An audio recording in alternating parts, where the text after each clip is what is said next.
अटारे। एक चुटकी तोर भभूत ह भोला मोर बर दुनिया सारे। सास सास माँ जपा में तोला, हे शिव शंभो शंकर भोला। सास सास माँ जपा में तोला, हे शिव शंभो शंकर भोला। हे आशुतोष त्रिपुरारी, हे आशुतोष त्रिपुरारी। नहीं चाही मोला सोना चांदी रुपया महल अटारी। एक चुटकी तोर भभूत ह भोला मोर बर दुनिया सारी।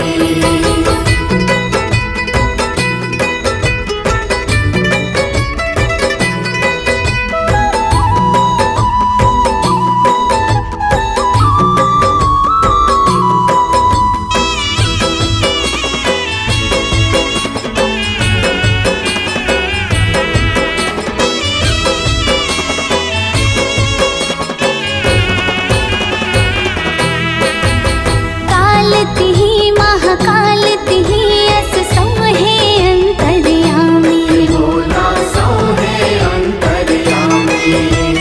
तिहि ले गैया तिहि भेजैया तिहि जगत के स्वामी। भोला तिहि जगत के स्वामी।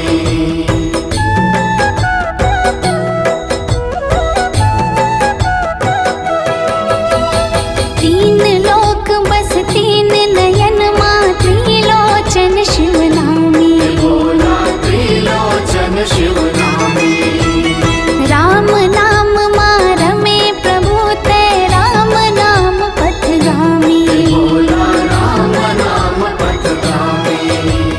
माथ मचंद सुहाए सुघर, जटाल गंगा बुहाए झरझर। माथ मचंद सुहाए सुघर, जटाल गंगा बुहाए झरझर। गरमाला डोमिकारी तोर गरमाला डोमिकारी। नहीं चाही मोला सोना चांदी रुपया महल अटारी।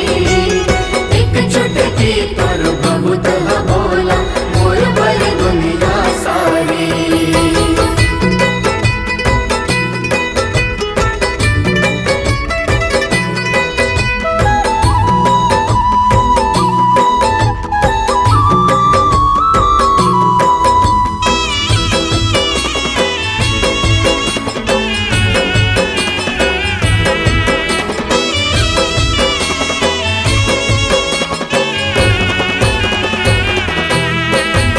सोन के लंका लदान करे तय मरघट धुनी रमाए। भूत प्रेत के डेरा बसे रमासन अपन लगाए।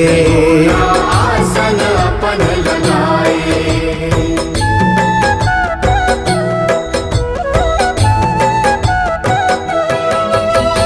देव के तय महादेव प्रभु अस महेश के बदला पाए। भोला महेश के बदला पाए। कंकर कंकर माँ शिव शंकर रूप ह तोर समाए। भोला रूप ह तोर समाए। गज के सुधा पिए विष के पियाला, बरन बरन तोर महिमा निराला। गज के सुधा पिए विष के पियाला, बरन बरन तोर महिमा निराला। हे औघड़ गंगा धारे, हे औघड़ गंगा धारे। नहीं चाही मोला सोना चांदी रुपया महल अटारी। एक चुटकी तोर भभूत ह भोला मोर बर दुनिया सारी। सास सास माँ जपा में तोला, हे शिव शंभो शंकर भोला। सास सास माँ जपा में तोला, हे शिव शंभो शंकर भोला। हे आशुतोष त्रिपुरारी, हे आशुतोष त्रिपुरारी। नहीं चाही